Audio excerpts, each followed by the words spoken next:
에스겔 12장 돌이킬 수 없는 선을 넘지 말라.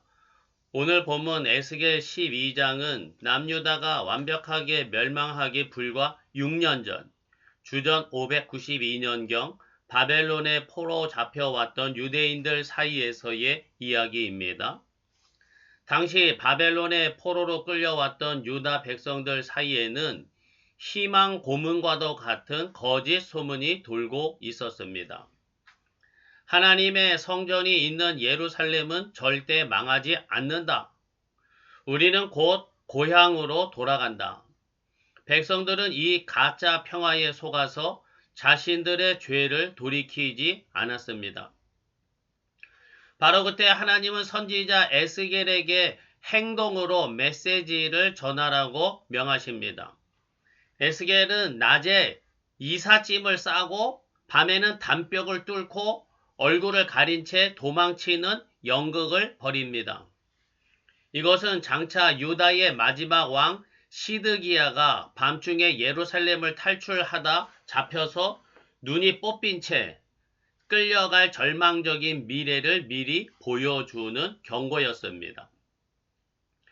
하나님의 심판이 턱 밑까지 차올랐음에도 괜찮을 거야 라며 안일함에 빠져 있던 백성들에게 에스겔의 상징 행동을 통해 허황된 거짓 희망을 깨뜨리고 자신의 영적 실상을 정직하게 바라보라는 것입니다.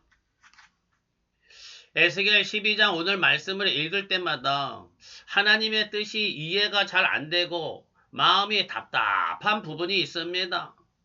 사람들은 하나님의 성전과 예루살렘이 회복될 것이라는 희망을 끝까지 지키려고 하는데 하나님은 오히려 그런 희망을 갖지 말라. 예루살렘은 반드시 망한다. 각오하라. 명하시거든요. 이 말씀을 들을 때마다 도대체 왜 이렇게 말씀하시는지 답답하기 그지 없습니다. 하나님을 믿는 성도가 당연히 하나님 안에 희망이 있고 살 길이 있음을 믿고 사는 게 바람직하잖아요. 그런데 하나님은 오히려 아니다. 이제는 희망이 없다. 너희에게 남은 것 멸망뿐이라고 선포하시고 있죠. 과연 하나님은 왜 이렇게까지 멸망을 확정적으로 선언하시는 걸까요?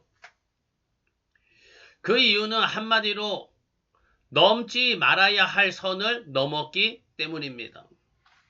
하나님은 사랑이시고 오래 참으십니다. 그렇다고 무한정, 무작정, 마냥 참고 또 참고 그냥 넘어가시는 건 아닙니다.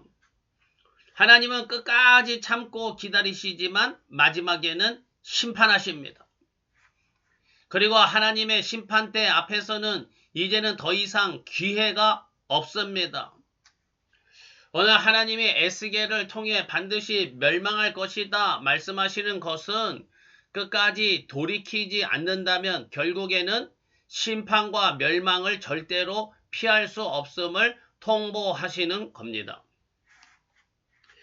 그런데요, 최후 심판과 멸망의 자리에 도달하는 과정에서 매우 중요한 지점이 있음을 보게 됩니다. 오늘 말씀이 바로 멸망을 결정짓는 중요한 지점에 대하여 말씀하십니다. 한마디로 하면 돌이킬 수 없는 선을 넘지 말라는 겁니다. 하나님은 하나님의 백성들에게 돌이키라 돌이키라 수도 없이 말씀하셨습니다. 그러나 이스라엘은 하나님의 경고를 무시하였고 마침내 바벨론에게 1차 포로로 잡혀갔습니다. 이것은 이러다가는 진짜로 망한다는 경고가 현실에서 발생하기 하게 하신 겁니다.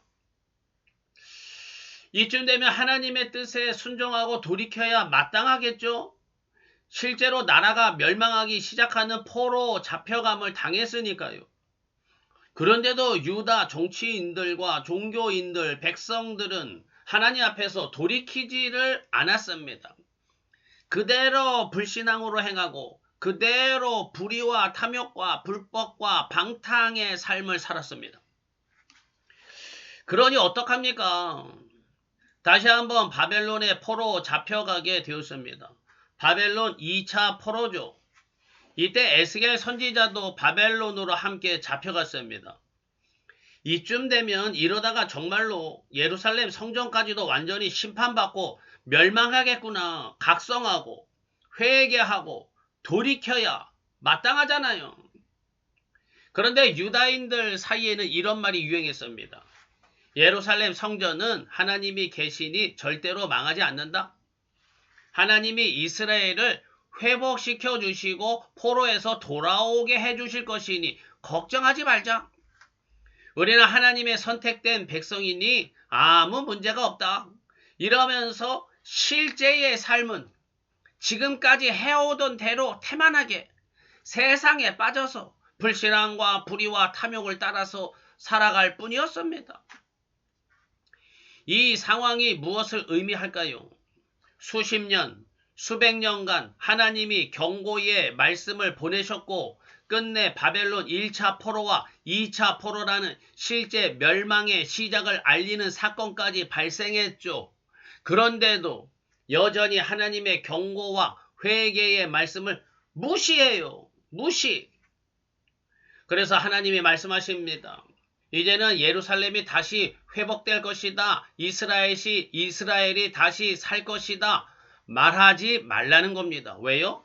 이젠 돌이킬 수 없는 선을 넘었습니다.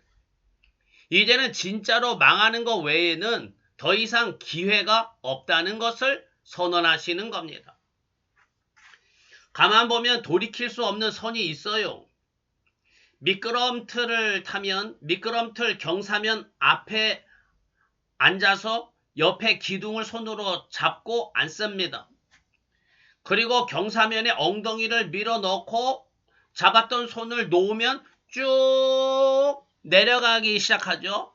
한번 내려가기 시작하면 다 내려갈 때까지는 멈추지 않습니다. 왜요? 돌이킬 수 없는 선을 이미 넘었으니까요. 다 내려와야만 멈출 수 있습니다. 에스겔뿐 아니라 예레미야 선지자도 예루살렘은 반드시 망한다고 예언했죠. 왜 이런 부정적이고 절망적인 예언을 하였을까요? 이미 하나님의 백성이 넘지 말아야 할 선을 넘었고 돌이킬 수 없는 선을 넘었기 때문입니다. 이제는 멸망의 미끄럼틀을 다 내려와 예루살렘 성전까지 파괴되는 완전한 멸망까지 갈 수밖에 없습니다. 왜요? 이미 돌이킬 수 없는 선을 넘었기 때문입니다. 돌이킬 수 없는 선을 넘지 않는 성도님들 되시기 바랍니다. 또한 우리 시대와 우리나라와 많은 교회들이 돌이킬 수 없는 선을 넘지 않기를 바라고 이를 위해 기도하기 바랍니다. 일단은 건강에 있어서 지켜야 할 선을 넘지 않기를 바랍니다. 하나님은 기도하면 병과 아픔을 고쳐주십니다. 그런데 계속해서 자기 건강을 스스로 지키지 않고 몸의 해로운 상태를 반복하면 건강은 점점 나빠질 수밖에 없죠. 한 번, 두 번 잘못된 생활로 건강에 어려움을 겪었다면 주의하여 건강에 해로운 행동을 하지 말아야 마땅하죠. 그런데도 하나님의 경고를 무시하고 괜찮겠지? 좀 아파도 쉬고 약 먹고 기도하면 회복될 테니 괜찮아 하면서 건강에 해로운 행동을 바꾸지 않는다면 자기도 모르는 순간에 돌이킬 수 없는 선을 넘게 됩니다. 건강이 무너졌으니 당장 죽겠지 싶지만 문제는 당장 죽어지지도 않는 경우가 더 많습니다. 건강은 회복되지 않고 삶의 질은 떨어지고 사는 게 고통과 괴로움이 되는 이 긴 세월을 신음하며 살아가야 합니다. 그때 가서야 이제부터 선을 지켜야지 해봐야 다시 건강을 회복할 수가 없습니다. 왜요? 이미 돌이킬 수 없는 선을 넘었으니까요. 돌이킬 수 없는 선은 반드시 그 선을 넘기 전에 지켜야 합니다.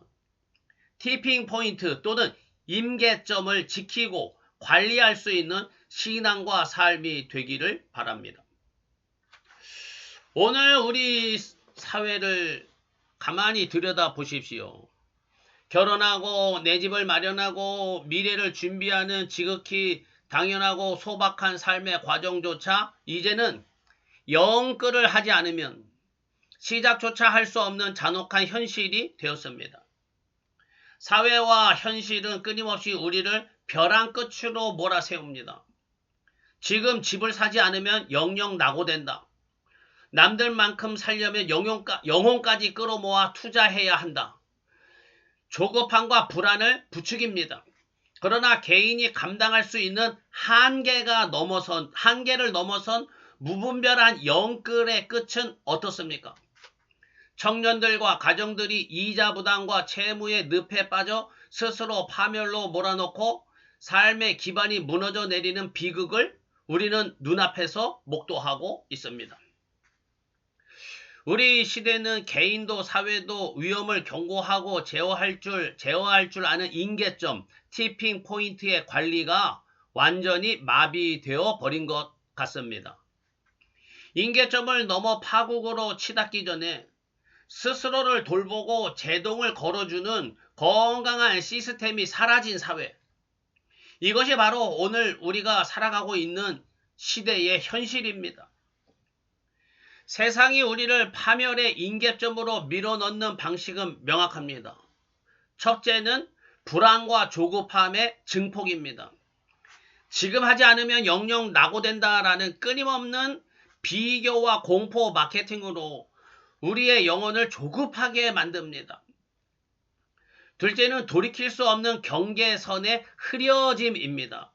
감당할 수 없는 빚과 무리한 욕망을 남들도 다 하는 당연한 노력으로 포장하여서 어디가 안전선인지 깨닫지 못하도록 눈을 가려버립니다. 결국 브레이크가 고장난 자동차처럼 돌이킬 수 없는 선을 넘어가게 만드는 겁니다.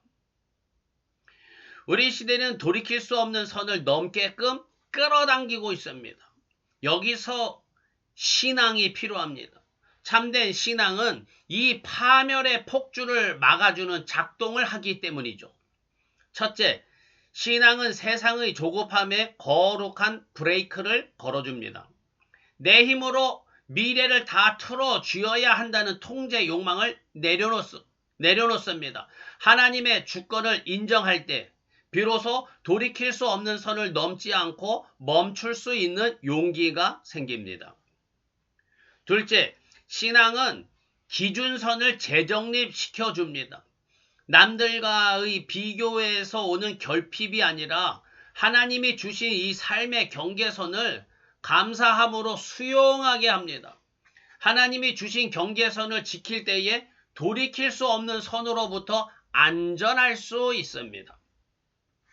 셋째, 신앙은 세상이 말하는 성공의 착각을 깨뜨리는 영적 통찰력을 줍니다. 허황된 거짓 희망을 분별해내고 파국 직전에 멈춰서서 스스로를 돌보는 영적 자정 능력을 회복시켜 줍니다. 그렇기에 신앙이야말로 세상의 광기 속에서 우리 삶이 선을 넘지 않도록 지켜주는 가장 안전한 지지대입니다.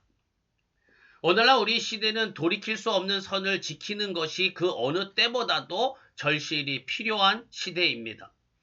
하나님이 주시는 신앙과 믿음의 반석 위에 바로 서서 돌이킬 수 없는 선을 넘지 않도록 깨어 있을 수 있기를 바랍니다. 우리의 삶을 안전하게 지키기 위해서는 그 어느 때보다도 참된 신앙이 중요함을 다시 한번 느끼게 됩니다. 2020년대 인류가 직면한 가장 큰 위기는 단연 기후위기입니다. 오늘날 인류가 직면한 기후위기는 과연 티핑 포인트를 넘었을까요? 아닐까요? 과학자들은 지구온난화의 일부 영역, 빙하 유실, 아마존 파괴 등은 이미 회복 불가능한 임계점을 지나쳤다고 경고합니다. 하지만 전 지구적 차원의 완전한 파국이라는 최종선까지는 아직 마지막 기회의 창이 열려 있습니다. 돌이킬 수 있는 골든 타임이 얼마 남지 않았을 뿐입니다. 그렇다면 성경은 이에 대해 무엇을 말씀합니까? 하나님은 인간을 창조하시고 이 땅을 마음대로 탕진하라고 주신 것이 아니라 지키고 관리하라는 창세기 2장 15절 청지기 사명을 맡기셨습니다. 그러나 인간의 끊임없는 탐욕과 무절제한 소비가 창조 세계를 파멸의 임계점으로 몰아넣고 있습니다. 과연 인류는 직면한 기후 위기와 전쟁과 분열과 경제적 혼란 등에서 멸망의 선을 넘지 않게 지킬 수 있을까요? 교회와 성도들이 인류를 지켜낼 수 있을까요? 지구와 인류가 기후 위기를 극복하지 못하고 운명의 골짜기로 떨어진다면 교회와 성도들이 책임을 다하지 못한 탓일까요? 과연 교회와 성도들은 지구와 인류가 돌이킬 수 없는 선을 향해 가고 있는 이때에 무엇을 해야 할까요? 에스겔 12장 16절입니다. 그러나 내가 그 중 몇 사람을 남겨 내가 여호와인 줄 그들이 알리라. 비록 돌이킬 수 없는 선을 넘었기에 심판과 멸망을 받게 되겠지만 멸망 중에도 하나님 앞에 남겨진 자가 있습니다. 멸망의 때에 하나님은 남겨질 자를 준비시키고 계십니다.